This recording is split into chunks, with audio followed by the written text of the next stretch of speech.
한국은 프랑스를 완벽하게 베꼈다. 도둑질이랑 뭐가 다르냐? 전 세계가 비웃었습니다. 창의성 없는 모방이라고요. 그런데 놀라운 일이 벌어졌어요. 한국이 프랑스가 절대 넘지 못했던 그 선을 넘어버린 겁니다. 총 한 방 쏘지 않고도 유럽 전체를 놀라게 만든 한국에 보이지 않는 힘. 도대체 그날 훈련장에서 무슨 일이 있었던 걸까요? 이 믿을 수 없는 현장을 지금 즉시 공개합니다. 한국의 저력이 자랑스럽다고 생각하시는 분들은 구독과 좋아요 꾹 눌러주세요. 브뤼셀 나토 본부 상황실에 들어섰을 때 이미 스크린에는 데이터가 가득 차 있었습니다. 저는 다니엘 베르나르 프랑스 국방부 무기체계 평가관으로 나토 합동훈련 감독팀에 파견된 지 석 달째였어요. 이날은 미사일 방어 시뮬레이션 결과를 검토하는 날이었죠. 스크린 왼쪽에는 참가국 목록이 떠 있었습니다. 미국, 영국, 독일, 폴란드, 그리고 한국. 한국이라는 글자를 보고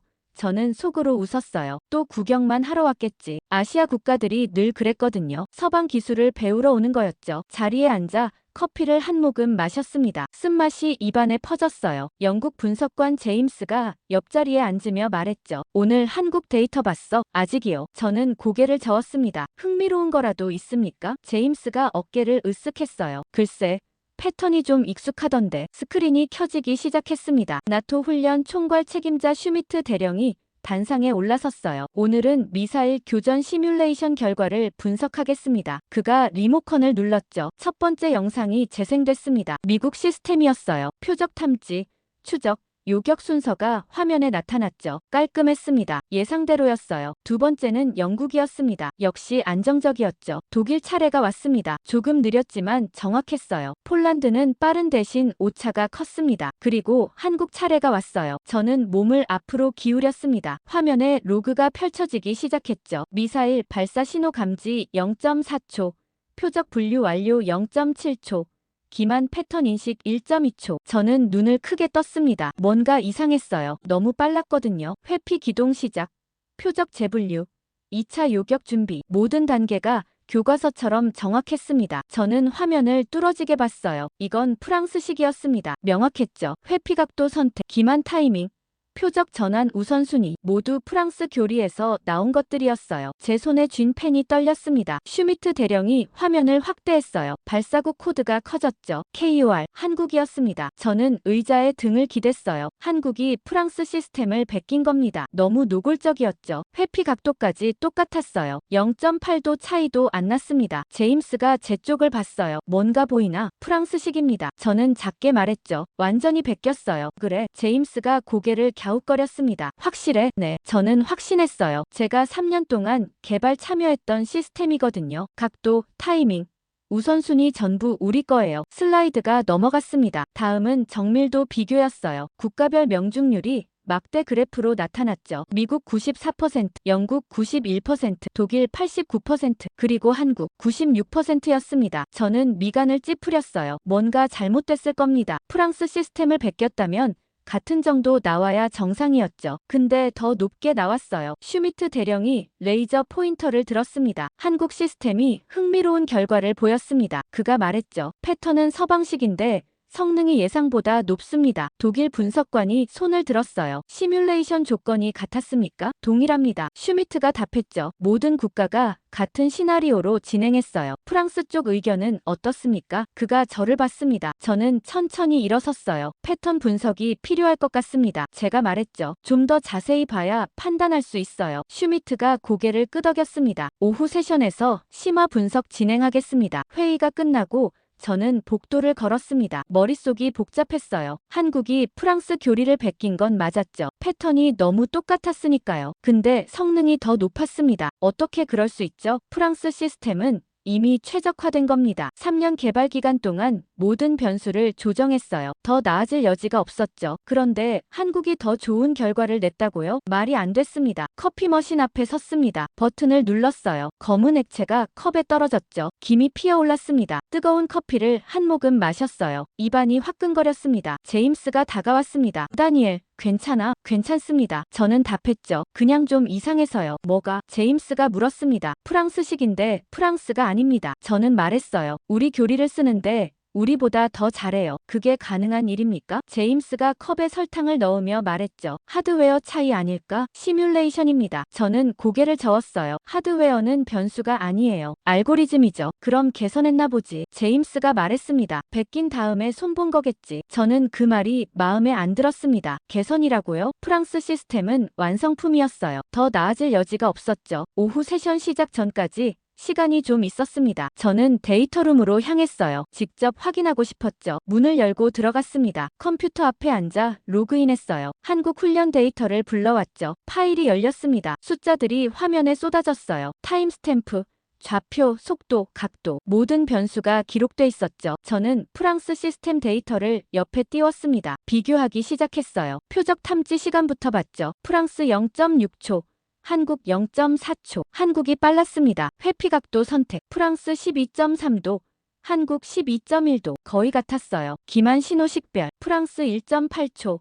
한국 1.2초. 또 한국이 빨랐습니다. 저는 화면을 응시했어요. 구조는 프랑스식이 맞았죠. 하지만 속도가 달랐습니다. 모든 단계에서 한국이 0.2초에서 0.6초 빨랐어요. 어떻게 이럴 수가 있죠? 창밖을 봤습니다. 브뤼셀 하늘이 잿빛이었어요. 비가 올 것 같았습니다. 뭔가 놓친 게 있을 겁니다. 측정 오류이거나 데이터 입력 실수이거나. 그래야 설명이 됐어요. 다시 화면으로 돌아왔습니다. 이번엔 더 깊이 파고들었어요. 프레임 단위로 분석했죠. 회피 기동 순간을 확대했습니다. 프랑스 시스템은 3단계 검증을 거쳤어요. 1차 판단, 재확인, 최종 승인, 안전장치였죠. 한국 시스템을 봤습니다. 2단계만 있었어요. 1차 판단, 최종 승인, 재확인이 없었죠. 그런데도 정확도는 더 높았습니다. 저는 미간을 찌푸렸어요. 재확인 없이 어떻게 더 정확할 수 있죠? 프랑스는 신중함을 선택했습니다. 안전을 위해 속도를 희생한 거예요. 한국은 속도를 택했는데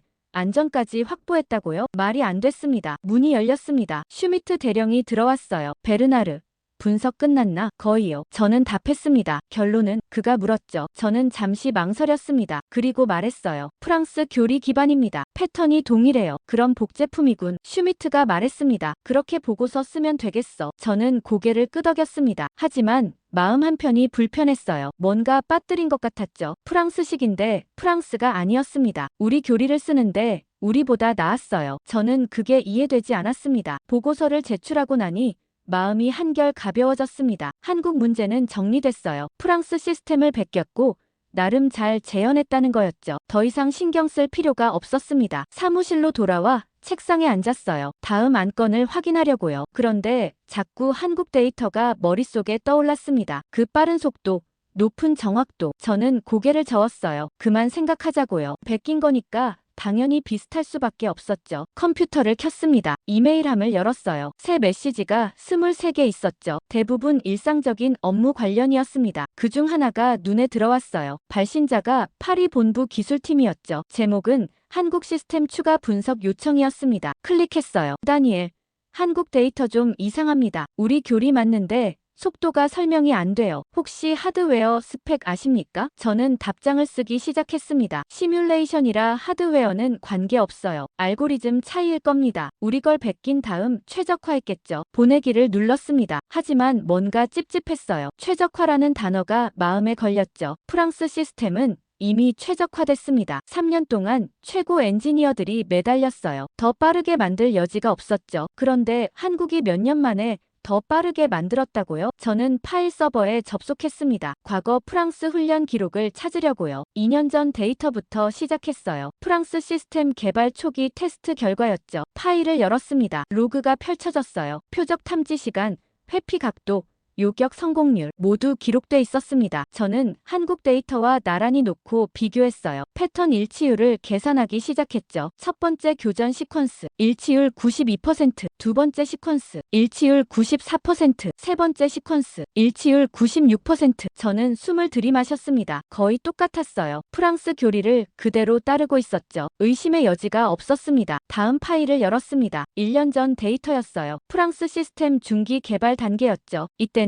많은 개선이 있었습니다. 속도도 빨라졌고 정확도도 높아졌어요. 한국 데이터와 비교했습니다. 여전히 패턴은 같았어요. 하지만 한국이 조금 더 빨랐습니다. 0.3초에서 0.5초 정도요. 저는 메모했어요. 한국은 프랑스 중기 모델 기반으로 보임. 속도 개선 확인됨. 마지막 파일을 열었습니다. 6개월 전 데이터였어요. 프랑스 최종 완성 단계였죠. 모든 버그가 수정됐고 성능이 최고치에 도달했습니다. 한국 데이터를 옆에 놓았어요. 패턴 일치율을 봤죠. 89%였습니다. 저는 눈썹을 치켜 올렸어요. 처음으로 일치율이 떨어진 겁니다. 왜죠? 자세히 들여다봤습니다. 한국이 일부 순서를 바꿨더군요. 프랑스는 표적 분류를 먼저 하고 위협 평가를 나중에 했어요. 한국은 동시에 진행했습니다. 병렬 처리였죠. 저는 턱을 괴고 생각했습니다. 병렬 처리라. 우리도 고려했던 방식이었어요. 하지만 채택하지 않았죠. 너무 위험했거든요. 두 가지를 동시에 하면 오류 가능성이 높아집니다. 하나씩 순차적으로 처리하는 게 안전했어요. 그래서 프랑스는 순차 처리를 선택했습니다. 느리지만 확실한 방법이었죠. 한국은 병렬 처리를 택했어요. 빠르지만 위험한 방법이었습니다. 그런데 결과는 성공이었습니다. 오류도 없었고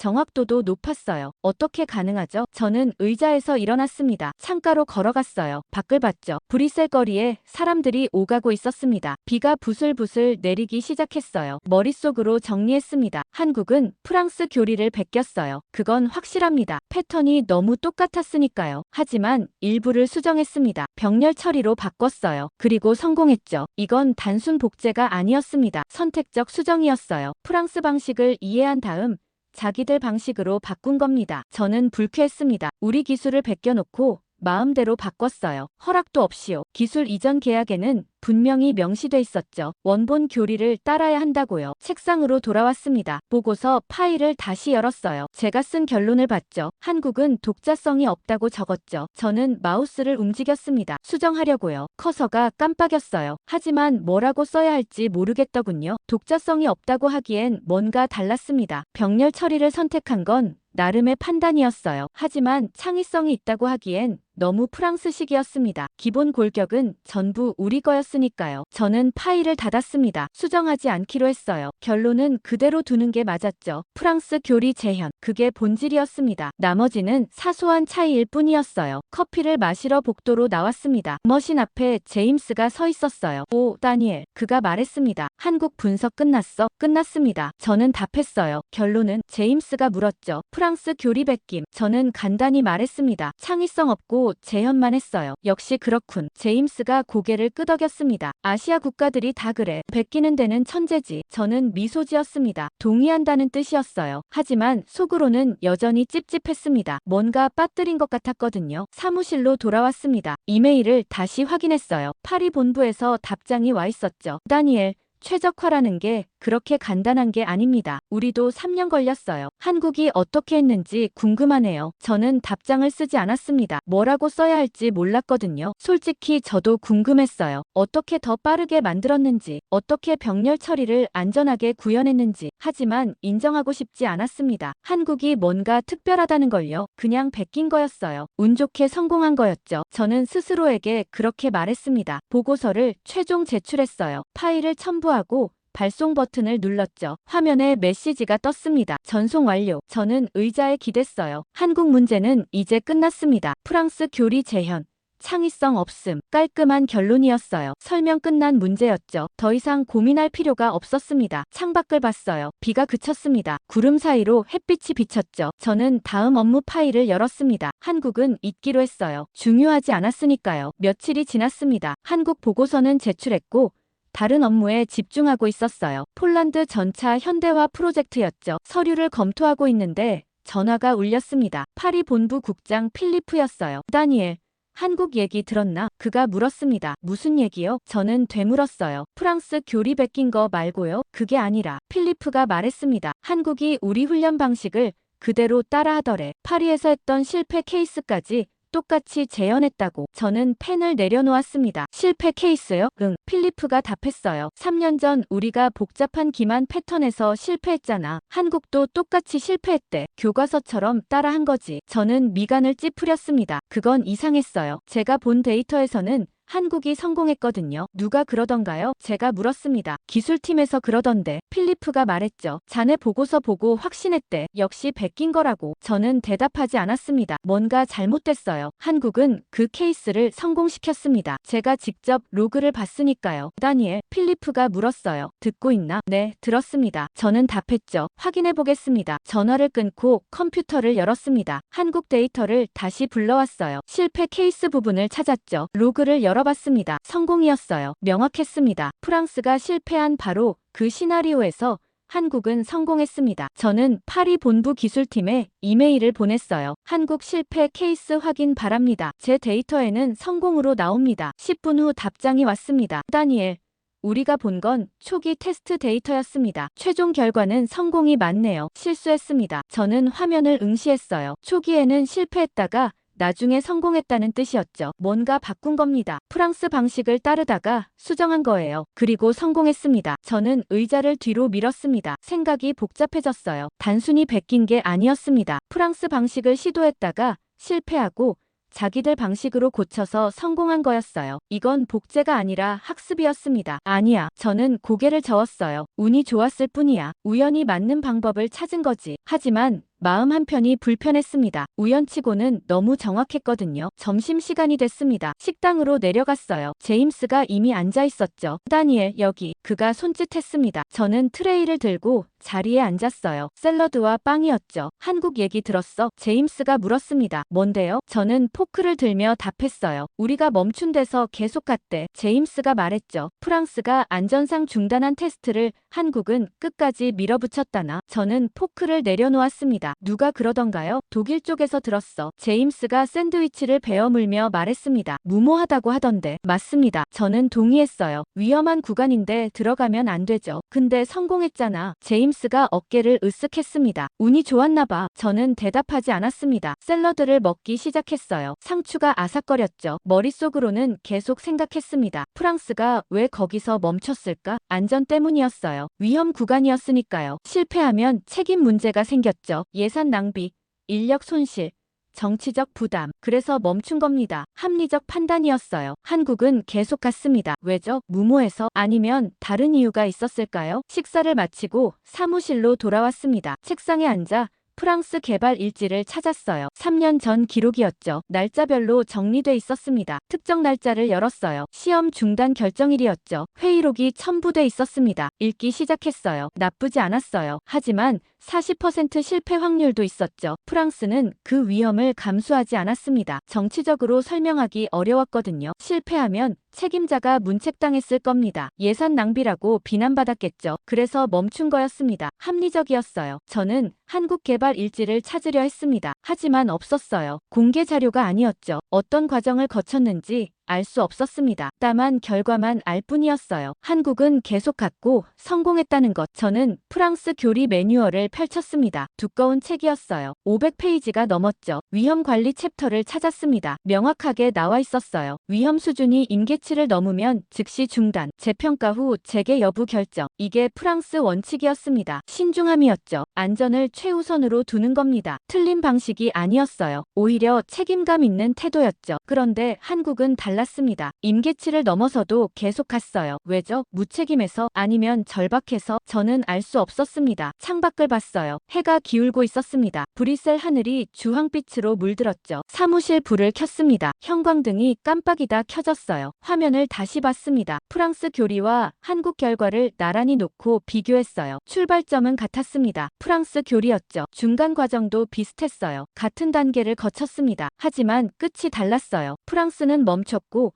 한국은 계속 갔습니다. 그리고 도착점도 달랐죠. 프랑스는 70% 성공률, 한국은 96% 성공률. 저는 손가락으로 책상을 두드렸습니다. 규칙적인 소리가 났어요. 똑, 똑, 똑. 생각을 정리했습니다. 한국이 프랑스 교리를 베낀 건 맞아요. 시작은 복제였죠. 하지만 중간에 뭔가 달라졌습니다. 프랑스가 멈춘 지점에서 한국은 멈추지 않았어요. 계속 밀고 나갔죠. 그리고 성공했습니다. 이게 단순한 운일까요? 60% 확률을 뚫고 성공한 거였어요. 한두 번이 아니라 반복적으로요. 운치고는 너무 일관적이었습니다. 저는 보고서를 다시 열었습니다. 제 결론을 봤어요. 프랑스 교리 재현, 창의성 없음. 이 문장이 맞을까요? 재현은 맞았어요. 시작은 분명히 복제였으니까요. 하지만 창의성이 없다는 건 틀렸을지도 몰랐습니다. 프랑스가 못 간 곳을 갔으니까요. 손을 키보드 위에 올렸습니다. 수정하려고요. 하지만 뭐라고 써야 할지 몰랐어요. 창의성이 있다고? 그것도 아니었습니다. 기본 골격은 전부 프랑스 거였으니까요. 저는 결국 파일을 닫았습니다. 수정하지 않기로 했어요. 아직 판단할 때가 아니었죠. 더 지켜봐야 했습니다. 다음 주가 됐습니다. 독일 훈련장에서 실사격 평가가 예정돼 있었어요. 각국이 실제 무기 체계를 가져와서 시연하는 겁니다. 저도 참관하기로 했죠. 프랑스 아스터와 한국 천궁을 직접 비교할 기회였습니다. 월요일 아침 비행기를 탔습니다. 브뤼셀에서 뮌헨까지 1시간 반 거리였어요. 창밖으로 구름이 지나갔죠. 하얗게 펼쳐진 양탄자 같았습니다. 머릿속으로 시뮬레이션을 돌렸어요. 1단계는 양쪽 다 성공할 겁니다. 쉬우니까요. 2단계부터 차이가 날 거예요. 3단계에서는 명확해지겠죠. 프랑스가 앞설 겁니다. 뮌헨 공항에 도착했습니다. 렌터카를 빌려 훈련장으로 향했어요. 2시간 운전해야 했죠. 고속도로를 달렸습니다. 독일 평야가 양옆으로 펼쳐졌어요. 넓고 평평했습니다. 오후 2시쯤 훈련장 정문에 도착했습니다. 경비가 신분증을 확인했어요. 출입증을 받고 들어갔죠. 관제센터는 3층 건물이었습니다. 회색 콘크리트 건물이었어요. 주차하고 안으로 들어갔죠. 엘리베이터를 타고 2층으로 올라갔습니다. 복도를 걸어 관제실 문을 열었어요. 큰 방이었습니다. 정면에 대형 스크린이 벽을 가득 채우고 있었어요. 각국 시스템 위치가 지도에 표시돼 있었죠. 프랑스 아스터는 서쪽 구역,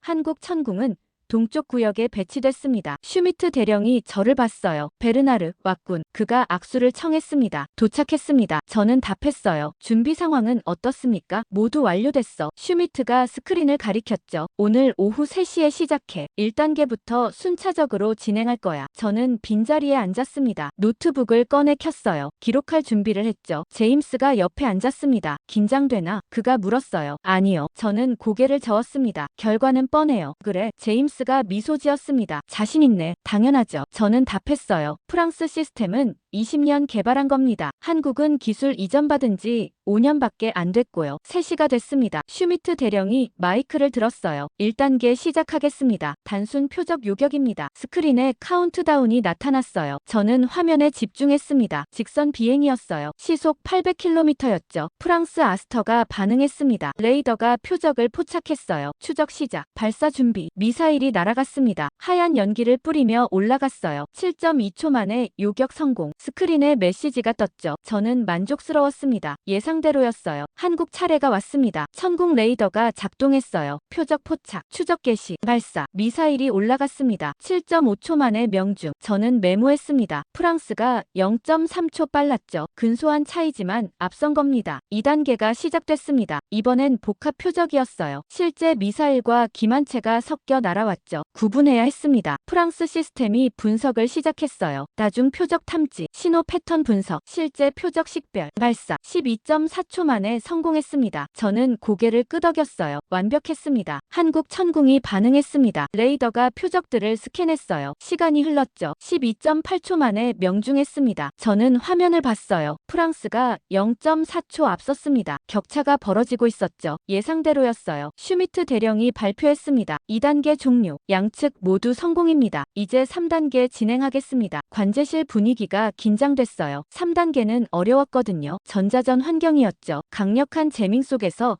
표적을 찾아야 했습니다. 저는 자세를 바로 했습니다. 이제부터가 진짜였어요. 그런데 그때 한국 측에서 손을 들었습니다. 젊은 장교였어요. 30대 초반쯤 되어 보였죠. 질문 있습니다. 그가 말했습니다. 3단계 시나리오 확인 부탁드립니다. 슈미트가 서류를 넘겼어요. 전자전 강도 레벨 7입니다. 표준 난이도죠. 한국 장교가 고개를 끄덕였습니다. 레벨 9로 올릴 수 있습니까? 관제실이 조용해졌어요. 모두가 그를 봤죠. 저도 눈을 크게 떴습니다. 레벨 9라고요? 그건 최고 난이도였어요. 프랑스도 시도한 적 없는 수준이었죠. 슈미트가 미간을 찌푸렸습니다. 왜 그러시죠? 레벨 7도 충분히 어려운데요. 실전에 가깝게 하고 싶습니다. 한국 장교가 답했어요. 레벨 7은 훈련용입니다. 실제 전장은 더 어렵죠. 저는 불쾌했습니다. 무슨 소리예요? 레벨 7도 실전 수준입니다. 제가 끼어들었어요. 레벨 9는 과도해요. 한국 장교가 저를 봤습니다. 프랑스는 레벨 7에서 멈췄죠? 네. 저는 답했습니다. 안전상의 이유로요. 우리는 계속 가고 싶습니다. 그가 말했습니다. 멈추면 거기까지밖에 못 가니까요. 저는 할 말을 잃었습니다. 도발이었어요. 프랑스를 겁쟁이로 만드는 거였죠. 슈미트가 망설였습니다. 양측 동의가 필요합니다. 프랑스 측은 어떻습니까? 모두 저를 봤어요. 저는 입술을 깨물었습니다. 거절하면 비겁해 보일 겁니다. 하지만 동의하면 위험했죠. 프랑스 시스템은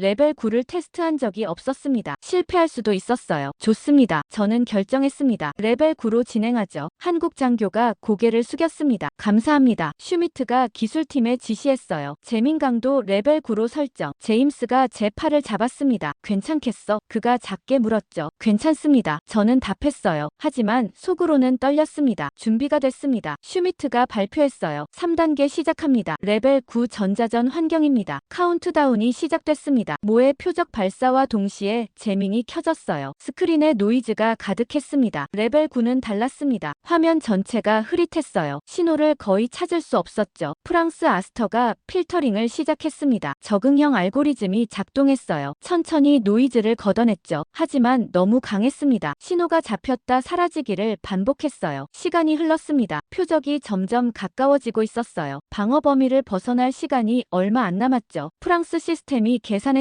신뢰도 42%, 발사 기준은 70%였어요. 부족했습니다. 더 기다려야 했죠. 하지만 시간이 없었습니다. 30초가 지났어요. 위험 수준 도달, 경고음이 울렸습니다. 프랑스 시스템이 최종 판단했어요. 신뢰도 불충분, 발사 중단, 안전 우선. 스크린에 빨간 글씨가 떴습니다. 실패. 저는 주먹을 쥐었습니다. 예상했던 거였어요. 레벨 9는 너무 어려웠죠. 실패가 정상이었습니다. 제임스가 제 어깨를 두드렸습니다. 어쩔 수 없어. 그가 위로했죠. 너무 어려웠어. 이제 한국 차례였습니다. 저는 화면을 봤어요. 한국도 실패할 겁니다. 당연했죠. 프랑스보다 성능이 낮은데 어떻게 성공하겠어요. 모의 표적이 다시 발사됐습니다. 한국 천궁을 향해 날아왔어요. 재밍이 켜졌죠. 레벨 9였습니다. 화면이 노이즈로 가득 찼어요. 한국 레이더가 작동하기 시작했습니다. 저는 팔짱을 꼈어요. 얼마나 버티나 보자는 심정이었죠. 천궁이 신호를 스캔했습니다. 노이즈 속에서 패턴을 찾고 있었어요. 시간이 흘렀죠. 프랑스보다 빨랐습니다. 뭔가 다른 방식을 쓰고 있었어요. 표적 신호 감지. 스크린에 메시지가 떴습니다. 저는 몸을 앞으로 기울였어요. 벌써 찾았다고요? 신뢰도 수치가 올라가기 시작했습니다. 계속 증가하고 있었어요. 프랑스는 42%에서 멈췄는데 한국은 올라가고 있었습니다. 어떻게 가능하죠? 20초가 됐습니다. 신뢰도 73%, 발사 기준을 넘었어요. 미사일 발사 준비. 스크린에 표시가 떴죠. 한국 장교가 마이크를 들었습니다. 발사 승인 요청합니다. 슈미트가 화면을 확인했어요. 신뢰도 73%, 승인합니다. 발사하세요. 천궁 미사일이 날아갔습니다. 하얀 연기가 하늘로 뻗어 올라갔어요. 궤적이 화면에 그려졌죠. 표적을 향해 곧장 날아가고 있었습니다. 저는 숨을 죽였어요. 명중할까요? 5초 후 폭발음이 들렸습니다. 스크린에 메시지가 떴어요. 요격 성공. 관제실에서 박수가 터져 나왔습니다. 한국팀이 환호했어요. 저는 의자에 그대로 앉아 있었습니다. 믿을 수 없었어요. 성공했다고요? 레벨 9에서요? 제임스가 저를 봤습니다. 어떻게 한 거지? 그가 중얼거렸어요. 저는 대답하지 못했습니다. 모르겠었거든요. 프랑스가 실패한 조건에서 한국이 성공했어요. 같은 재민 강도, 같은 표적 속도, 모든 게 똑같았죠. 하지만 결과는 달랐습니다. 슈미트가 발표했습니다. 3단계 종료. 한국 천궁 성공. 프랑스 아스터 실패입니다. 그 말이 귀에 박혔어요. 실패. 프랑스가 실패했습니다. 20년 개발한 시스템이 5년 된 한국 시스템에게 진 겁니다. 저는 일어났습니다. 화장실에 가야겠다고 둘러댔어요. 복도로 나왔죠. 텅 비어 있었습니다. 창문 앞에 섰어요. 훈련장이 내려다 보였죠. 한국 천궁이 저 멀리 보였습니다. 흰색 발사대가 햇빛에 반짝였어요. 어떻게 한 걸까요? 같은 프랑스 교리를 썼는데 왜 달랐을까요? 저는 주머니에서 핸드폰을 꺼냈습니다. 파리 본부에 전화했어요. 기술팀 피에르가 받았죠. 다니엘, 무슨 일이야? 한국이 레벨 9를 성공시켰어. 저는 말했습니다. 우리는 실패했고. 뭐라고? 피에르의 목소리가 높아졌어요. 레벨 9를 어떻게? 나도 모르겠어. 저는 답했죠. 같은 조건인데 성공했어. 신뢰도를 70% 넘게 올렸다고. 그건 불가능한데. 피에르가 말했습니다. 우리 시뮬레이션에서는 50%가 한계였어. 70%는 이론적으로 안 돼. 하지만 했어. 저는 말했어요. 내 눈으로 봤다고. 침묵이 흘렀습니다. 피에르가 뭔가 생각하고 있었어요. 다른 필터를 썼나? 그가 물었습니다. 같은 적응형 필터야. 저는 답했죠. 패턴이 똑같아. 우리 방식이 맞아. 그럼 뭐가 다른 거지? 피에르가 중얼거렸습니다. 나도 그게 알고 싶어. 저는 한숨을 쉬었어요. 전화를 끊고 관제실로 돌아왔습니다. 사람들이 데이터를 검토하고 있었어요. 저도 자리에 앉았죠. 노트북을 열어 한국 로그를 요청했습니다. 슈미트가 파일을 보내줬어요. 열어봤죠. 3단계 교전 기록이었습니다. 타임라인을 따라가기 시작했어요. 0초, 표적 발사, 재밍 시작, 5초, 초기 스캔 완료, 다중 신호 감지, 10초, 필터링 1차 완료, 주파수 분리, 15초, 표적 후보 3개 식별, 우선순위 지정. 저는 여기서 멈췄습니다. 표적 후보 3개, 프랑스는 하나만 찾았는데요. 한국은 3개를 찾아서 그중 가장 확실한 걸 선택한 겁니다. 계속 읽었어요. 20초. 최종 표적 확정. 신뢰도 73%. 23초. 발사. 28초. 명중. 저는 프랑스 로그를 옆에 놓고 비교했습니다. 프랑스는 단일 표적만 추적했어요. 신호가 약하면 신뢰도가 올라가지 않았죠. 그래서 42%에서 멈춘 겁니다. 한국은 달랐습니다. 여러 후보를 동시에 추적했어요. 그중 가장 강한 신호를 골랐죠. 확률을 높인 겁니다. 저는 고개를 가로저었습니다. 이건 프랑스 교리가 아니었어요. 우리는 단일 표적 추적을 원칙으로 했죠. 확실하게 하나만 잡는 겁니다. 한국은 다중 추적을 했습니다. 여러 개를 동시에 보는 거예요. 위험한 방식이었죠. 처리 부하가 높았고 오판 가능성도 있었습니다. 그래서 프랑스는 채택하지 않았어요. 하지만 한국은 성공시켰습니다. 제임스가 다가왔습니다. 뭐 찾았어? 다중 추적이야. 저는 화면을 가리켰어요. 한 번에 3개를 봤어. 위험하지 않아? 제임스가 물었습니다. 위험하지. 저는 인정했어요. 프랑스가 안 한 이유가 그거야. 실패 확률이 높거든. 근데 성공했잖아. 제임스가 말했죠. 저는 대답하지 않았습니다. 그게 문제였어요. 위험한데 성공했다는 거. 프랑스가 피한 길을 한국이 갔는데 살아남은 겁니다. 슈미트가 마이크를 들었습니다. 오늘 평가는 여기서 마치겠습니다. 수고들 하셨어요. 사람들이 하나둘 나가기 시작했어요. 저는 자리에 그대로 앉아 있었죠. 화면을 보며 생각했습니다. 프랑스 교리를 베꼈는데 프랑스를 이겼어요. 같은 출발점에서 시작했는데 다른 곳에 도착한 겁니다. 프랑스는 안전을 택했고 한국은 위험을 택했어요. 그리고 한국이 이겼죠. 저는 노트북을 닫았습니다. 가방을 챙겼어요. 밖으로 나왔죠. 주차장으로 걸어가며 하늘을 봤습니다. 해가 지고 있었어요. 구름이 붉게 물들었죠. 차에 올라탔습니다. 시동을 걸었어요. 엔진 소리가 조용히 울렸죠. 백미러를 봤습니다. 훈련장 건물이 뒤에 보였어요. 저 안에서 프랑스가 졌습니다. 처음으로요. 기술 이전해준 나라한테요. 엑셀을 밟았습니다. 차가 움직이기 시작했어요. 정문을 지나 고속도로로 접어들었죠.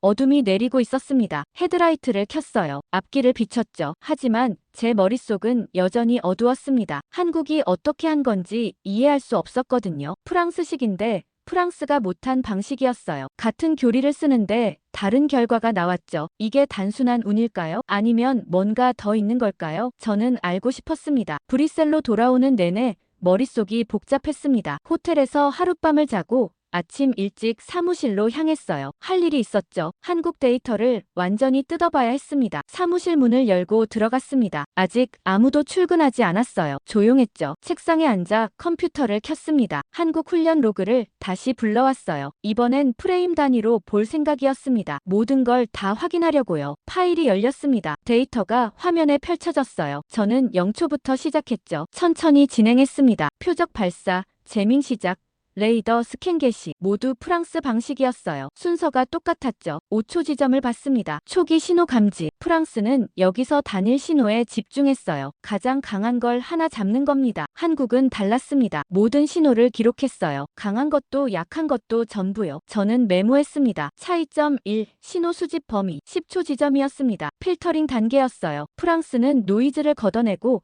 진짜 신호만 남겼죠. 순차적으로 처리했습니다. 한국도 필터링했습니다. 하지만 방식이 달랐어요. 병렬로 처리했죠. 여러 신호를 동시에 걸렀습니다. 저는 눈을 가늘게 뜨고 화면을 봤어요. 병렬 처리. 프랑스가 포기한 방식이었죠. 위험했거든요. 처리 부하가 높았고 오류 가능성도 컸습니다. 하지만 빨랐습니다. 시간을 절약할 수 있었어요. 프랑스는 안전을 택했고 한국은 속도를 택한 겁니다. 15초 지점을 봤습니다. 표적 식별 단계였어요. 프랑스는 신뢰도 70% 이상인 것만 표적으로 인정했죠. 확실한 것만 선택하는 겁니다. 한국은 50% 이상도 후보로 남겼습니다. 그리고 계속 추적했어요. 신뢰도가 올라가는지 지켜본 거죠. 저는 고개를 저었습니다. 이건 도박이었어요. 50%면 반반이잖아요. 틀릴 확률이 절반이나 됐죠. 프랑스는 그런 위험을 감수하지 않았습니다. 20초 지점이었습니다. 최종 결정 단계였어요. 프랑스는 여기서 42%에 막혔죠. 신뢰도가 기준에 못 미쳤습니다. 한국은 세계 후보 중 하나가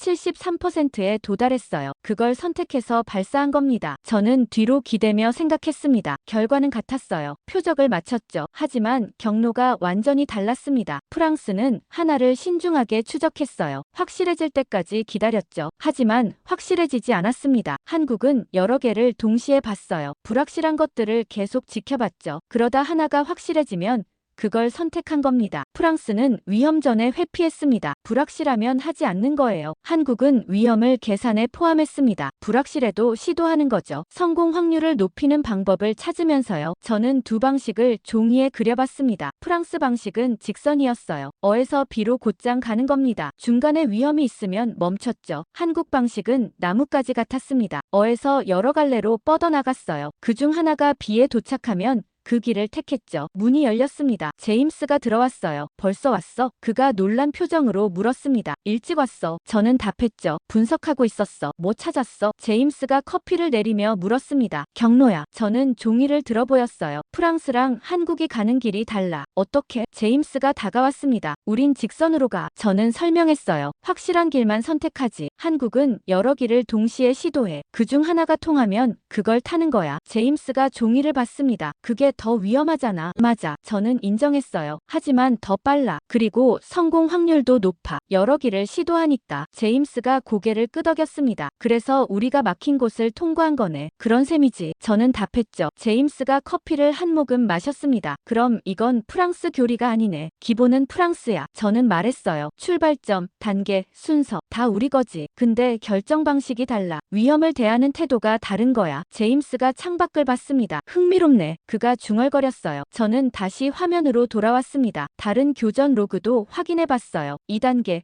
1단계 데이터도 열었죠. 패턴이 반복됐습니다. 한국은 항상 여러 옵션을 열어뒀어요. 하나가 막히면 다른 걸 시도했죠. 프랑스는 하나에 집중했습니다. 그게 막히면 멈췄어요. 다시 시작해야 했죠. 시간이 걸렸습니다. 저는 양팔을 뻗어 스트레칭했습니다. 목이 뻐근했어요. 시계를 봤죠. 오전 11시였습니다. 3시간 동안 화면만 본 겁니다. 점심 먹으러 가자. 제임스가 말했습니다. 좀 쉬어. 저는 고개를 끄덕였습니다. 노트북을 덮고 일어났어요. 식당으로 내려갔죠. 샌드위치를 주문했습니다. 테이블에 앉아 먹기 시작했어요. 제임스가 물었습니다. 그래서 결론이 뭐야? 저는 샌드위치를 내려놓았습니다. 한국은 프랑스 교리를 베꼈어. 그건 확실해. 하지만 수정했지. 제임스가 말했죠. 맞아. 저는 답했어요. 위험 관리 부분을 바꿨어. 프랑스는 위험 회피. 한국은 위험 계산. 더 나은 거야? 제임스가 물었습니다. 저는 망설였습니다. 잘 모르겠어. 한국 방식이 더 빠르고 성공률도 높아. 하지만 위험도 높지. 실패하면 큰일 나. 프랑스 방식은 안전해. 느리지만 확실하고. 실패해도 피해가 적어. 그럼 어느 게 맞는 거야? 제임스가 물었죠. 저는 한숨을 쉬었습니다. 상황에 따라 다르겠지. 훈련에선 한국 방식이 나아. 빠르고 효과적이니까. 실전에선 글쎄. 실패 비용이 너무 크면 프랑스 방식이 나을 수도 있어. 점심을 마치고 사무실로 돌아왔습니다. 오후 내내 보고서를 작성했어요. 분석 내용을 정리했죠. 한국이 속도와 성공률에서 우위. 저는 마지막 문장을 쓰다 멈췄습니다. 결론을 어떻게 내려야 할까요? 한국이 더 낫다고 써야 할까요? 아니면 다르다고만 써야 할까요? 고민했습니다. 그리고 타이핑했어요. 이제 이전 보고서와는 달랐어요. 한국은 뭔가 다른 걸 만들었어요. 프랑스식인데 프랑스가 못한 방식이었습니다. 보고서를 제출하고 며칠이 지났습니다. 한국 문제는 정리된 것 같았어요. 하지만 마음 한구석이 여전히 불편했죠. 뭔가 빠뜨린 게 있는 것 같았습니다. 그러던 어느 날 슈미트 대령한테서 이메일이 왔어요. 한국 측에서 기술 교류 회의를 제안했답니다. 서로 배운 점을 나누자는 거였죠. 저도 참석하라고 했습니다. 회의는 다음 주 화요일로 잡혔어요. 장소는 나토 본부 회의실이었죠. 당일 아침 일찍 도착했습니다. 회의실은 3층에 있었어요. 문을 열고 들어갔죠. 타원형 테이블이 놓여 있었습니다. 한쪽에 한국 팀이 앉아 있었어요. 4명이었죠. 훈련장에서 봤던 젊은 장교도 보였습니다. 저는 반대편에 앉았습니다. 제임스와 슈미트도 함께였어요. 시작하겠습니다. 슈미트가 말했습니다. 오늘은 서로 기술적 견해를 나누는 자리입니다. 한국 측에서 먼저 말씀해 주시죠. 한국 장교가 일어섰습니다. 저는 이준호 소령입니다. 그가 자기소개를 했어요. 천궁 개발팀에서 왔습니다. 이준호가 노트북을 열었습니다. 프로젝터에 화면이 나타났어요. 프랑스 교리 분석이라는 제목이었죠. 저희는 프랑스 시스템을 공부했습니다. 이준호가 말했어요. 3년 동안 분석했죠. 모든 단계, 모든 결정, 모든 원칙을요. 슬라이드가 넘어갔습니다. 프랑스 교리의 강점이라는 제목이었어요. 체계적입니다. 이준호가 설명했죠. 단계가 명확하고 논리가 탄탄해요. 20년 경험이 녹아 있습니다. 저는 고개를 끄덕였습니다. 인정하는 거였죠. 다음 슬라이드였습니다. 프랑스 교리의 한계. 저는 몸을 앞으로 기울였어요. 하지만 멈추는 지점이 있습니다. 이준호가 말했어요. 위험 수준이 임계치를 넘으면 중단하죠. 재평가 후 재개합니다. 맞습니다. 제가 끼어들었어요. 안전을 위한 겁니다. 이해합니다. 이준호가 저를 봤습니다. 합리적 판단이에요. 하지만 질문이 있습니다. 뭡니까? 제가 물었죠. 전쟁에서 누가 대신 멈춰줍니까? 이준호가 물었습니다. 저는 할 말을 잃었습니다. 적은 기다려주지 않습니다. 이준호가 계속했어요. 우리가 위험하다고 멈추면 적은 계속 옵니다. 재평가할 시간을 주지 않아요. 그럼 죽습니다. 회의실이 조용해졌습니다. 모두 이준호를 봤어요. 그래서 저희는 선택했습니다. 이준호가 말했죠. 멈추지 않는 방법을 찾기로요. 위험을 없애는 게 아니라 통과하는 방법을요. 슬라이드가 넘어갔습니다. 한국의 선택이라는 제목이었어요. 프랑스 교리를 먼저 이해했습니다. 이준호가 설명했습니다. 왜 그렇게 만들어졌는지 공부했어요. 어떤 상황을 가정했는지도요. 그리고 질문했습니다. 우리 상황에 맞는가? 프랑스는 유럽입니다. 나토 동맹이 있고 미군 지원이 있죠. 시간을 벌 수 있어요. 한국은 다릅니다. 북한과 대치 중이에요. 시간이 없습니다. 3일 안에 끝날 수도 있죠. 멈추면 그대로 지는 겁니다. 저는 그 말을 곱씹었습니다. 상황이 다르다는 거였죠. 그래서 교리를 수정했습니다. 이준호가 말했어요. 위험 관리 부분을요. 프랑스처럼 회피하는 게 아니라 통과하도록요. 어떻게요? 제가 물었습니다. 여러 옵션을 동시에 시도했습니다. 이준호가 답했어요. 하나가 막히면 다른 걸 쓰는 거죠. 멈추지 않고 계속 가는 겁니다. 그건 위험합니다. 제가 말했어요. 실패 확률이 높아요. 맞습니다. 이준호가 인정했습니다. 그래서 많이 실패했어요. 처음 2년은 성공률이 30%였습니다. 저는 눈썹을 치켜 올렸습니다. 30%요? 네. 이준호가 고개를 끄덕였어요. 70%는 실패했죠. 하지만 계속했습니다. 기록하고 분석하고 수정했어요. 어디서 틀렸는지 찾아냈죠. 그리고 고쳤습니다. 몇 년 걸렸습니까? 제임스가 물었습니다. 5년입니다. 이준호가 답했어요. 5년 동안 실패를 반복했죠. 그러다 성공률이 올라가기 시작했습니다. 저는 숨을 들이마셨습니다. 5년 동안 실패를 견뎠다는 거였죠. 프랑스라면 1년 만에 중단했을 겁니다. 예산 낭비라고 비난받았겠죠. 정치적으로 설명할 수 없었을 테니까요. 왜 계속할 수 있었습니까? 제가 물었습니다. 누가 허락했죠? 이준호가 잠시 침묵했습니다. 그리고 조용히 말했어요. 허락이 아니라 필요였습니다. 무슨 뜻입니까? 제가 되물었죠. 한국은 선택지가 없었습니다. 이준호가 설명했어요. 북한 미사일이 300개 넘어요. 동시에 날아오면 막을 수 없죠. 프랑스 방식대로 하나씩 신중하게 처리하면 시간이 모자라요. 빠르게 동시에 처리해야 합니다. 틀릴 수도 있지만 시도는 해야 해요. 안 하면 다 맞으니까요. 저는 뒤로 기댔습니다. 절박함이었어요. 프랑스는 여유가 있었죠. 실패해도 다시 시도할 시간이 있었습니다. 한국은 달랐어요. 한 번에 성공해야 했죠. 그래서 위험을 감수한 겁니다. 슬라이드가 마지막 장으로 넘어갔습니다. 프랑스에게 감사합니다라는 제목이었어요. 프랑스 없이는 불가능했습니다. 이준호가 말했습니다. 교리가 기반이 됐어요. 저희는 그 위에 덧붙였을 뿐입니다. 프랑스는 길을 만들었고 한국은 그 길을 걸었습니다. 더 멀리 갔을 뿐이에요. 저는 복잡한 기분이었습니다. 인정받는 것 같기도 했고 동시에 부끄럽기도 했어요. 한국이 더 멀리 갔다는 게 우리가 멈췄다는 뜻이었으니까요. 질문 있습니다. 제가 손을 들었어요. 프랑스 교리를 수정했다고 했죠? 네. 이준호가 답했습니다. 그럼 이건 프랑스 시스템이 아닙니까? 이준호가 잠시 생각했습니다. 그리고 말했어요. 프랑스 교리입니다. 하지만 한국 방식으로 완성했어요. 뿌리는 프랑스, 열매는 한국이죠. 완성이라고요? 제가 되물었습니다. 프랑스 교리는 미완성이었습니까? 이준호가 조심스럽게 말했습니다. 미완성이 아니라 다른 목적이었어요. 프랑스는 안전한 방어를 원했죠. 저희는 확실한 차단을 원했고요. 목표가 달랐으니 방법도 달라진 겁니다. 저는 고개를 끄덕였습니다. 이해했어요. 프랑스는 지키는 게 목적이었죠. 최소한의 피해로요. 한국은 막는 게 목적이었습니다. 무슨 수를 써서라도요. 회의가 끝나고 사람들이 나갔습니다. 저는 자리에 남아 있었어요. 이준호가 다가왔습니다. 베르나르 씨, 괜찮으십니까? 괜찮습니다. 저는 답했어요. 그냥 생각 좀 하고 있었어요. 이준호가 옆에 앉았습니다. 기분 나쁘게 하려던 건 아닙니다. 그가 말했죠. 프랑스 교리는 훌륭해요. 저희 스승이죠. 압니다. 저는 말했어요. 다만 우리가 왜 거기서 멈췄는지 이제 알겠어요. 이준호가 저를 봤습니다. 왜죠? 여유가 있었으니까요. 저는 답했습니다. 실패해도 괜찮았어요. 다시 시도할 시간이 있었죠. 당신들은 달랐어요. 한 번에 성공해야 했죠. 이준호가 고개를 끄덕였습니다. 그래서 계속 갔습니다. 멈출 수 없었어요. 저는 창밖을 봤습니다. 브뤼셀 하늘이 맑았어요. 한국은 우리가 멈춘 곳에서 시작했군요. 제가 말했습니다. 이준호와의 대화 후 며칠이 지났습니다. 머릿속이 정리되지 않았어요. 한국이 왜 그렇게 했는지 는 이해했죠. 하지만 프랑스가 왜 멈췄는지는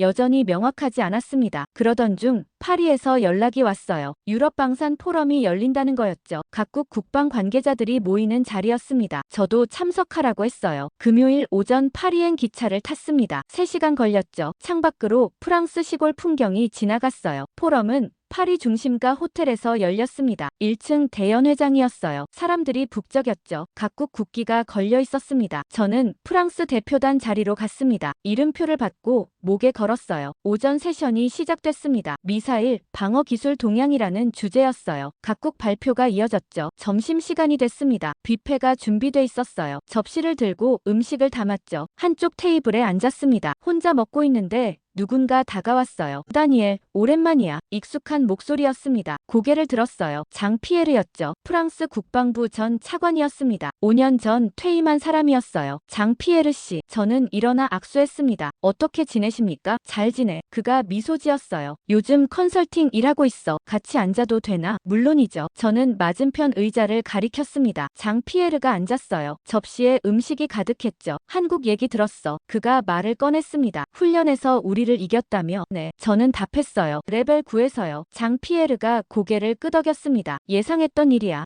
예상하셨습니까? 저는 놀라 물었어요. 당연하지. 장 피에르가 포크를 들었습니다. 우리가 거기까지 갈 수 없었으니까. 무슨 뜻입니까? 제가 물었죠. 장 피에르가 주변을 둘러봤습니다. 사람들이 멀리 있었어요. 그가 목소리를 낮췄습니다. 다니엘, 솔직히 말할게. 우리는 거기까지 갈 예산이 없었어. 예산요? 제가 되물었습니다. 응. 장 피에르가 고개를 끄덕였어요. 아스터 개발에 20년 걸렸잖아. 그중 마지막 5년은 예산 싸움이었어. 의회에서 계속 깎았지. 저는 잘 알고 있었습니다. 개발 말기에 예산 문제가 심각했었죠. 그래서 교리를 완성하지 않았습니다. 장 피에르가 조용히 말했어요. 저는 포크를 내려놓았습니다. 완성하지 않았다고요? 레벨 9까지 가려면 2년 더 필요했어. 장 피에르가 설명했습니다. 예산도 3억 유로 더 들어가고. 하지만 의회가 승인 안 했지. 이미 충분히 쓴다고 했어. 그래서 레벨 7에서 멈춘 겁니다. 저는 말했어요. 맞아. 장 피에르가 인정했습니다. 기술적 한계가 아니라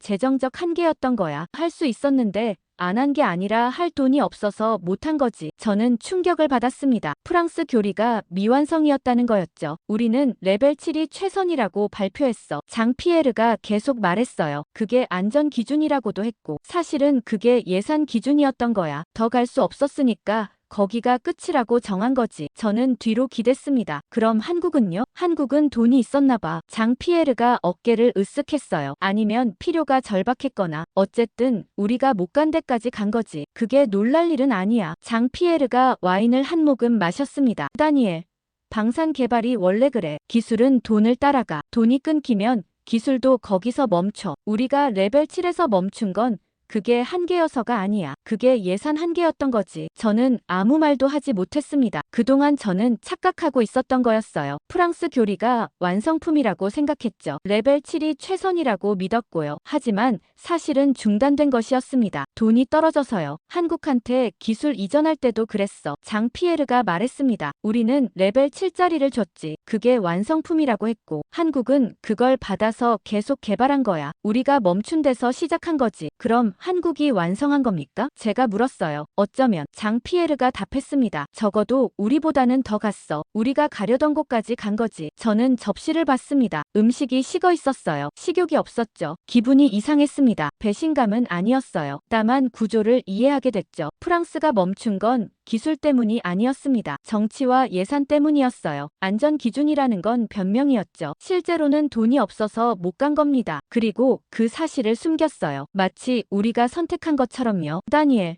너무 자책하지 마. 장 피에르가 말했습니다. 우린 최선을 다했어. 주어진 자원 안에서 말이야. 한국은 더 많은 자원이 있었거나 더 절박했던 거지. 저는 고개를 끄덕였습니다. 하지만 씁쓸했어요. 한국한테 교리를 넘겨줄 때 우리는 이게 완성품이라고 했었죠. 최고 수준이라고요. 하지만 거짓말이었던 겁니다. 우리가 갈 수 있는 최고였을 뿐이었어요. 절대적 최고는 아니었죠. 장 피에르가 일어났습니다. 난 오후 세션 빠질 거야. 파리 구경 좀 하려고. 저는 손을 흔들어 배웅했습니다. 혼자 남았어요. 테이블에 앉아 생각했죠. 프랑스 교리는 미완성이었습니다. 20년 개발했지만 끝을 보지 못했어요. 예산이 끊겨서요. 한국은 그걸 받아서 완성했습니다. 5년 더 투자해서요. 우리가 못 간 마지막 구간을 간 거였죠. 그게 차이였어요. 기술력이 아니라 자원과 의지였습니다. 프랑스는 의회가 막았고 한국은 정부가 밀어줬어요. 결과는 명확했죠. 오후 세션이 시작됐습니다. 저는 자리로 돌아갔어요. 하지만 집중이 안 됐습니다. 머릿속으로 계속 계산했죠. 만약 프랑스가 예산을 더 받았다면, 2년 더 개발했다면 레벨 9까지 갔을까요? 아마 그랬을 겁니다. 기술력은 있었으니까요. 다만 돈이 없었을 뿐이었죠. 하지만 역사에 가정은 없었습니다. 프랑스는 멈췄고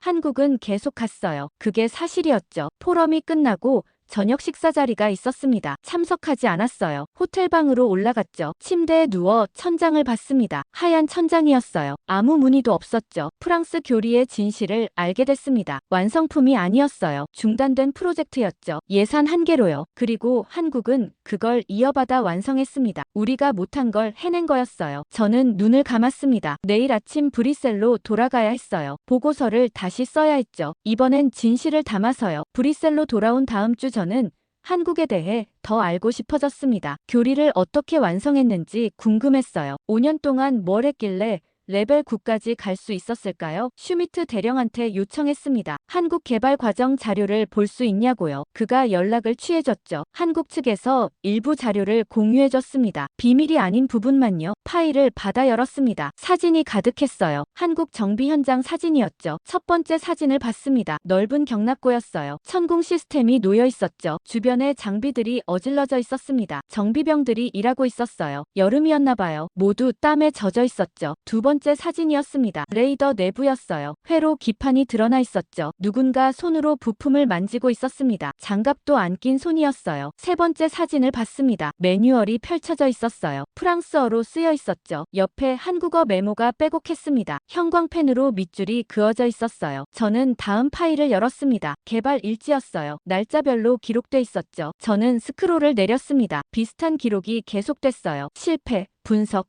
수정, 재시도 끊임없이 반복됐죠. 계속한다. 포기는 없다. 처음부터 다시 검토. 저는 그 문장에서 멈췄습니다. 포기는 없다. 7월이면 4개월째였어요. 계속 실패하고 있었죠. 프랑스였다면 이미 중단했을 겁니다. 하지만 한국은 계속했습니다. 다음 파일을 열었습니다. 현장 사진 덤이었어요. 경납고 내부였죠. 찜통 같았을 겁니다. 한국 여름은 덥고 습했거든요. 사진 속 정비병들은 땀범벅이었습니다. 얼굴이 벌겋게 달아올라 있었어요. 천공 시스템 옆에 선풍기가 놓여 있었죠. 하지만 경납고가 너무 넓어서 소용없어 보였습니다. 한 사진에서 정비병이 물을 마시고 있었어요. 생수통을 들이켜고 있었죠. 다 마시고 나서 다시 일하러 가는 모습이었습니다. 다른 사진을 봤습니다. 부품 덤이었어요. 프랑스제 부품과 한국제 부품이 섞여 있었죠. 맞지 않는 것들이었습니다. 규격이 조금씩 달랐어요. 억지로 끼워 맞춰야 했죠. 매뉴얼 사진도 있었습니다. 프랑스어 원본이었어요. 그 옆에 영어 번역본이 놓여 있었죠. 또 그 옆에 한국어 번역본이 있었습니다. 삼중 통역이었어요. 프랑스어에서 영어로,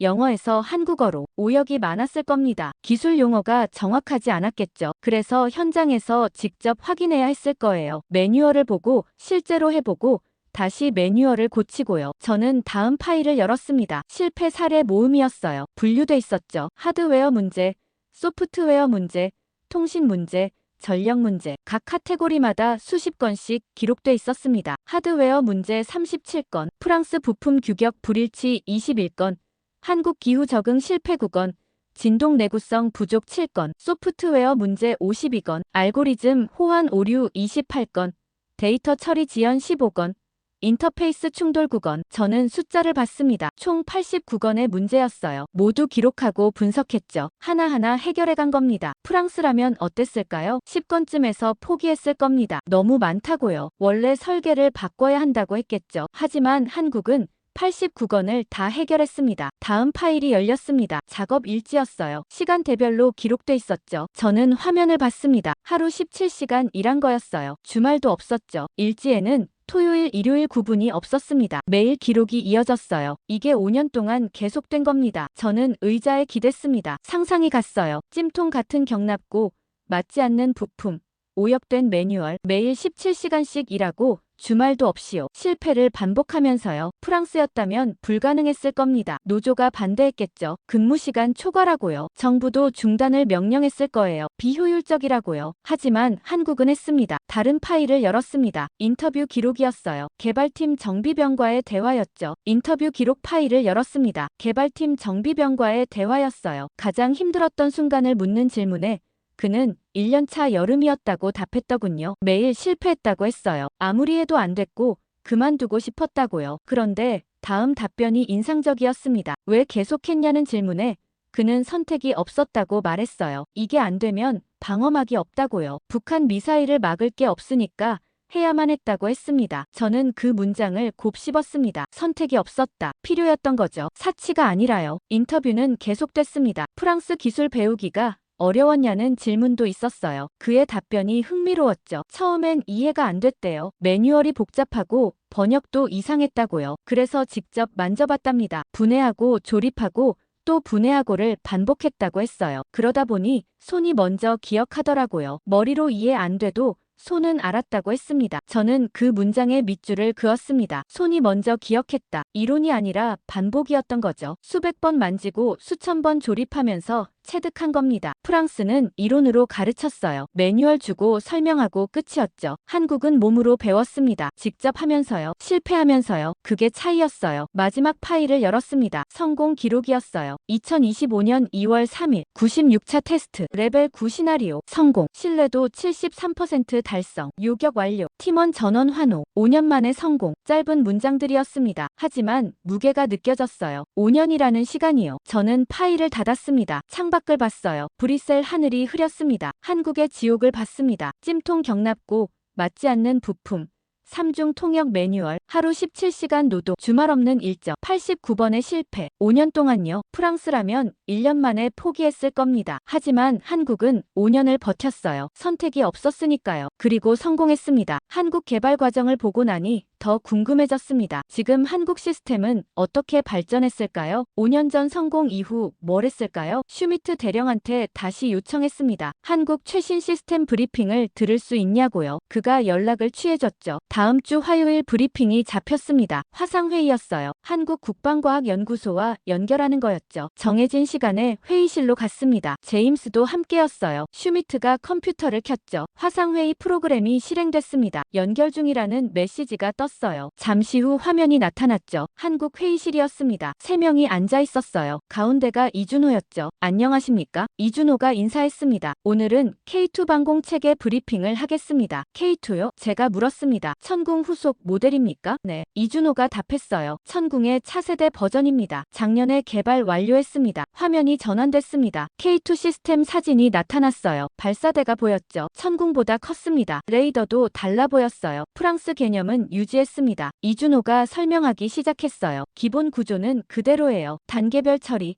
필터링 방식, 추적 알고리즘 모두 프랑스 교리 기반입니다. 슬라이드가 넘어갔습니다. 하지만 약점을 보완했습니다. 이준호가 계속했죠. 프랑스 시스템의 한계를 분석했어요. 5년 동안 경험한 문제들이죠. 모두 해결했습니다. 구체적으로 뭡니까? 제임스가 물었습니다. 첫째, 자동장전 시스템입니다. 이준호가 설명했어요. 프랑스 방식은 수동 보조가 필요했죠. 위험했어요. 사람이 개입하면 실수가 생기니까요. 그래서 완전 자동화했습니다. 슬라이드에 장전 시스템이 나타났습니다. 로봇팔이 미사일을 옮기고 있었어요. 사람은 보이지 않았죠. 둘째, 전자전 대응입니다. 이준호가 말했습니다. 프랑스 시스템은 레벨 7까지였죠. 저희는 레벨 10까지 갑니다. 레벨 10이요? 제가 놀라 물었습니다. 그건 이론상 최대치 아닙니까? 맞습니다. 이준호가 고개를 끄덕였어요. 하지만 도달했습니다. 3년 추가 개발로요. 화면에 테스트 영상이 재생됐습니다. 극심한 노이즈 속에서 표적을 찾고 있었어요. 신호가 거의 안 보였죠. 하지만 K2가 찾아냈습니다. 신뢰도 81%였어요. 발사하고 명중했죠. 저는 입을 다물지 못했습니다. 레벨 10에서 81%라고요? 프랑스는 레벨 9에서 42%였는데요. 셋째, 다중 표적 처리입니다. 이준호가 계속 설명했습니다. 프랑스는 동시 8개까지였죠. 저희는 20개입니다. 어떻게요? 제임스가 물었습니다. 처리 용량이 모자랄 텐데요. 병렬 처리를 확장했습니다. 이준호가 답했어요. 프랑스 방식은 순차였죠. 하나씩 처리하는 거예요. 저희는 동시에 합니다. 20개를 한꺼번에 보는 거죠. 위험하지 않습니까? 제가 물었습니다. 오류율이 높아질 텐데요. 처음엔 그랬습니다. 이준호가 인정했어요. 2년 동안 실패했죠. 하지만 알고리즘을 개선했습니다. 지금은 오류율 2%예요. 슬라이드가 넘어갔습니다. 넷째, 기동성입니다. 이준호가 말했죠. 프랑스 시스템은 고정형이었어요. 한 번 배치하면 못 움직였죠. 저희는 이동형입니다. 30분 안에 철수하고 재배치해요. 화면에 K2가 트럭에 실려 이동하는 영상이 나왔습니다. 빠르게 움직였어요. 도착해서 펼치고 가동하는데 10분도 안 걸렸죠. 다섯째, 통합 네트워크입니다. 이준호가 계속했습니다. 프랑스는 단독 운용이었죠. 각 시스템이 따로 작동했어요. 저희는 연결됩니다. 모든 K2가 정보를 공유해요. 하나가 보면 전부 봐요. 슬라이드에 네트워크 지도가 나타났습니다. 한국 전역에 K2가 배치돼 있었어요. 모두 선으로 연결돼 있었죠. 실시간 데이터 교환이라고 적혀 있었습니다. 이건 프랑스 개념이 아닙니다. 제가 말했어요. 완전히 다른 시스템이에요. 기본은 프랑스입니다. 이준호가 답했습니다. 미사일 유도, 표적 추적, 요격 알고리즘 모두 프랑스 교리예요. 하지만 확장했죠. 프랑스가 생각한 것 이상으로요. 슬라이드가 마지막 장으로 넘어갔습니다. 비교표였어요. 프랑스 아스터와 한국 K2가 나란히 놓여 있었죠. 요격 범위 프랑스 150km,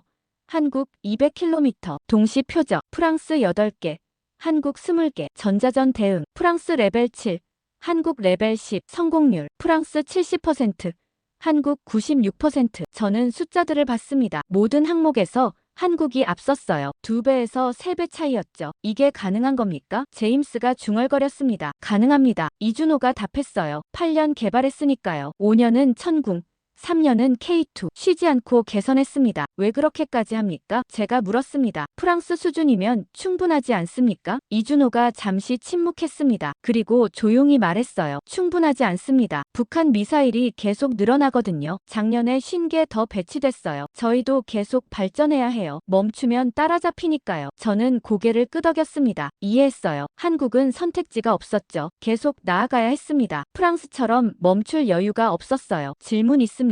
이준호가 물었습니다. 저는 손을 들었어요. 한 가지만요. 이게 프랑스 무기입니까?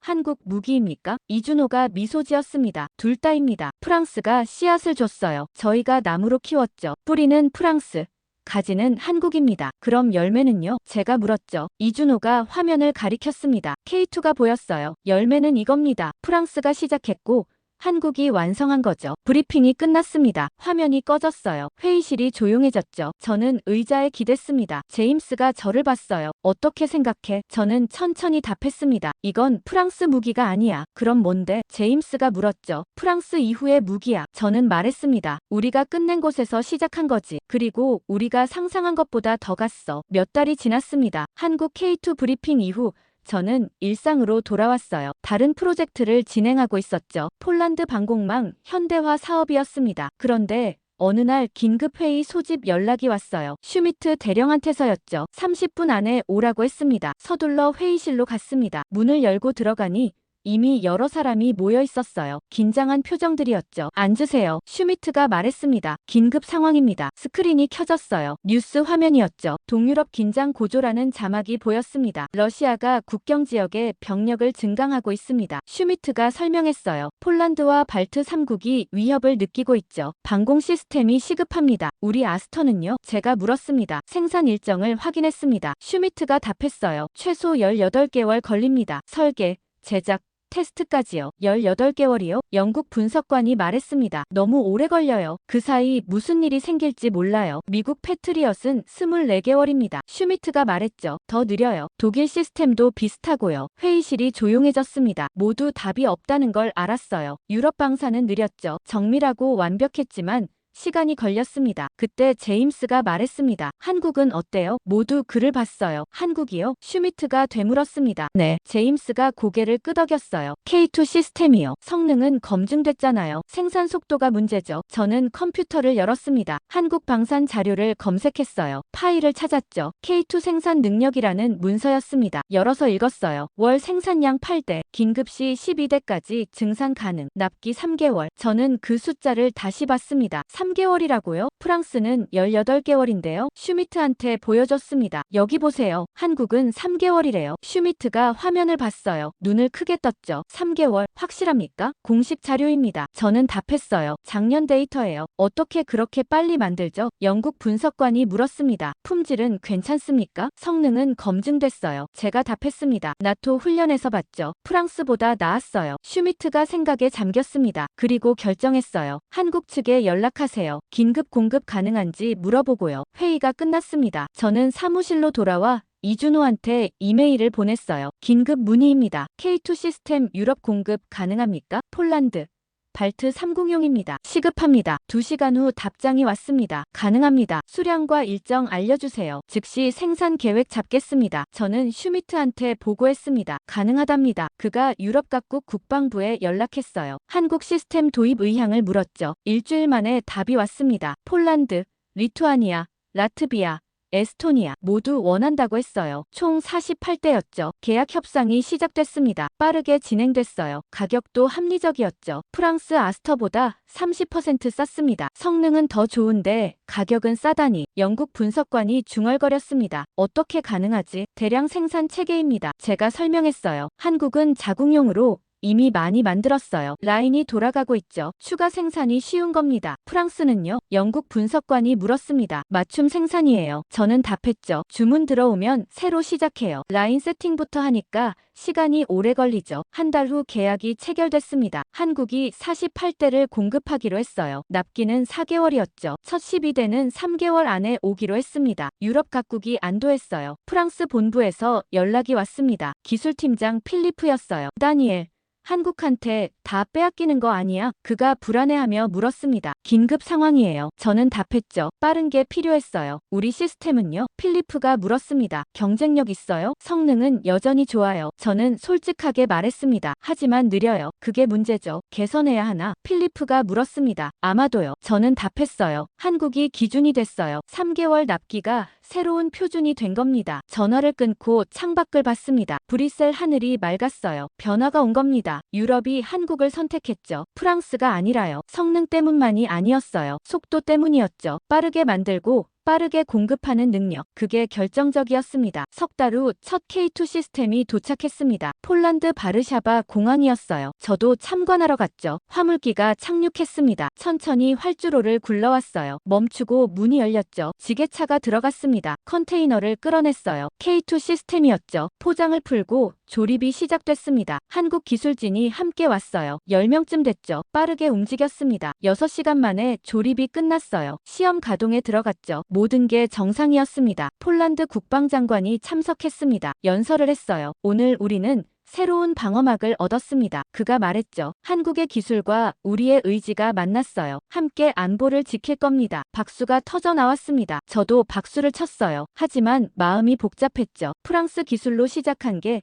한국 제품으로 끝났습니다. 우리가 시작했지만 그들이 완성했어요. 그리고 지금 유럽이 그걸 사고 있었죠. 다음 날 브뤼셀로 돌아왔습니다. 슈미트가 보고서를 요청했어요. 한국 시스템 도입 평가를 쓰라고요. 사무실에 앉아 타이핑을 시작했습니다. 한국 K2 도입 평가 보고서. 결론 성공적, 성능 우수, 납기 준수, 가격 합리적, 유럽 각국 만족도 높음, 추가 도입 가능성 있음, 권고사항 유럽 방산도 생산 속도 개선 필요, 한국이 새로운 기준 제시함, 경쟁력 확보 위해 체질 개선 시급, 파일을 저장했습니다. 제목을 봤어요. 한국 K2 도입 평가. 몇 년 전만 해도 상상 못했을 제목이었죠. 한국이 유럽의 무기를 판단이요. 그것도 프랑스 기술 기반으로요. 하지만 현실이 됐습니다. 유럽이 선택했어요. 고민도 없이요. 빠르고 좋고 쌌으니까요. 프랑스는 느렸고 비쌌고 오래 걸렸죠. 시장은 정직했습니다. 한국 시스템 도입 후 반년이 지났습니다. 저는 최종 평가 보고서를 작성하고 있었어요. 나토에 제출할 공식 문서였죠. 지난 1년을 정리하는 작업이었습니다. 책상에 자료가 쌓여 있었어요. 훈련 기록,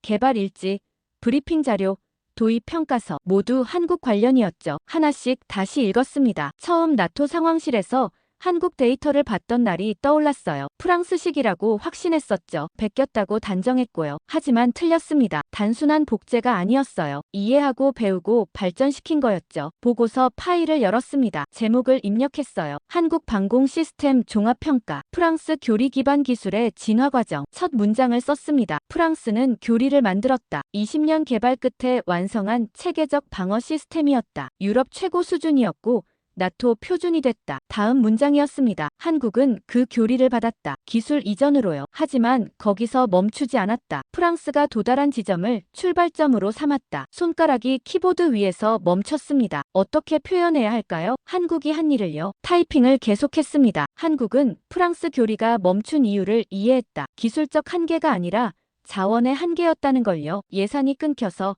정치적 지지가 없어서 멈춘 거였다. 기술은 더 갈 수 있었다. 그래서 한국은 계속 갔다. 5년 동안 실패를 반복하며 레벨 9에 도달했다. 찜통 같은 경납고에서 맞지 않는 부품으로 오역된 매뉴얼을 보며 해냈다. 선택이 없었기 때문이다. 다음 단락을 썼습니다. 프랑스는 안전을 선택했다. 위험 전에 멈추는 게 원칙이었다. 실패하면 책임 문제가 생겼고 예산이 삭감됐다. 합리적 판단이었다. 한국은 위험을 계산에 포함했다. 멈추면 방어가 안 됐기 때문이다. 북한 미사일은 기다려주지 않았다. 그래서 위험을 통과하는 법을 배웠다. 여러 옵션을 동시에 시도하고 하나라도 성공하면 그걸 택했다. 실패율이 높았지만 계속했다. 손이 먼저 기억할 때까지요. 다음 단락이었습니다. 결과는 명확했다. 한국은 프랑스가 가려던 곳에 도달했다. 레벨 10까지 96% 성공률까지 동시 20개 표적까지 프랑스가 상상한 것을 현실로 만들었다. 그리고 3개월 만에 생산해서 공급했다. 유럽이 필요로 할 때 즉시요. 마지막 단락을 쓰기 시작했습니다. 이건 복제 이야기가 아니다. 학습과 완성의 이야기다. 프랑스는 씨앗을 뿌렸고 한국은 나무로 키웠다. 뿌리는 프랑스 것이 맞다. 하지만 가지와 잎과 열매는 한국이 만들었다. 저는 잠시 멈추고 창밖을 봤습니다. 브뤼셀 하늘에 노을이 지고 있었어요. 붉은 빛이었죠. 다시 화면으로 돌아왔습니다. 최종 결론을 써야 했어요. 타이핑했습니다. 프랑스는 교리를 만들었다. 한국은 그 교리가 전쟁을 통과하게 만들었다. 이론을 현실로, 가능성을 확실성으로 바꿨다. 프랑스가 멈춘 자리에서 한국은 시작했고 우리가 상상한 것보다 더 멀리 갔다. 파일을 저장했습니다. 화면을 보며 생각했어요. 이게 맞는 표현일까요? 개인 메모를 열었습니다. 공식 보고서에는 못 쓸 내용이었어요. 하지만 제 생각을 정리하고 싶었죠. 타이핑을 시작했습니다. 우리는 한국이 베꼈다고 생각했다. 창의성 없는 모방이라고 했다. 틀렸다. 사실은 프랑스가 멈춘 자리에서 한국이 시작하고 있었다. 우리는 완성품을 줬다고 믿었다. 하지만 미완성이었다. 예산이 없어서, 시간이 없어서,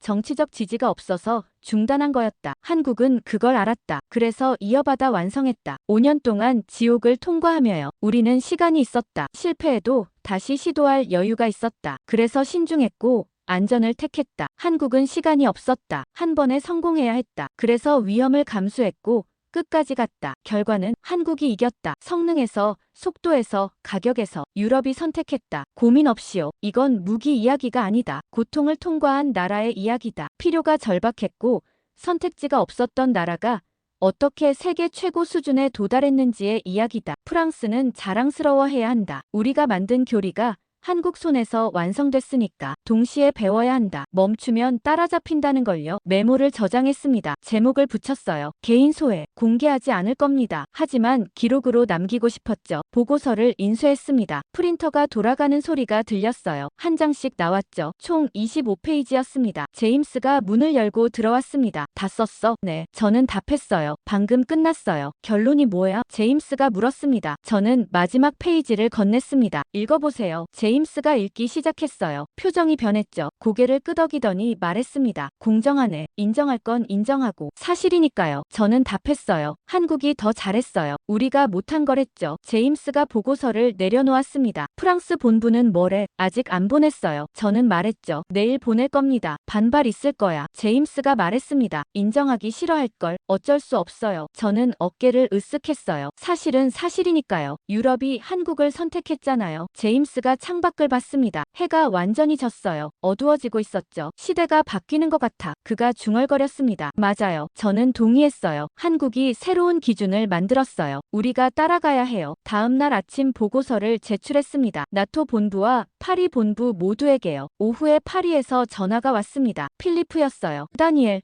보고서 봤어. 네, 저는 답했습니다. 솔직하게 썼습니다. 너무 솔직한 거 아니야? 필리프가 말했습니다. 우리 체면도 생각해야지. 사실을 썼을 뿐이에요. 저는 답했죠. 한국이 우리보다 나아요. 인정해야 해요. 필리프가 한숨을 쉬었습니다. 알아. 하지만 받아들이기 힘들어. 20년 걸린 게 5년 만에 따라잡혔잖아. 그게 현실입니다. 저는 말했어요. 우리가 멈춘 곳에서 그들이 시작했어요. 그리고 더 갔죠. 전화를 끊고 의자에 앉았습니다. 끝났어요. 1년간의 평가가 마무리됐죠. 한국은 프랑스 교리를 완성했습니다. 그리고 세계가 인정했어요. 저는 노트북을 닫았습니다. 가방을 챙겼어요. 퇴근 시간이었죠. 사무실을 나서며 마지막으로 뒤돌아봤습니다. 책상 위에 한국 자료가 쌓여 있었어요. 1년의 기록이었죠. 처음엔 의심했습니다. 베꼈다고 생각했어요. 하지만 배웠죠. 한국이 뭘 했는지를요. 고통을 견디고 실패를 반복하며 완성해낸 이야기를요. 불을 껐습니다. 문을 닫고 나왔어요. 복도를 걸으며 생각했죠. 프랑스가 멈춘 자리에서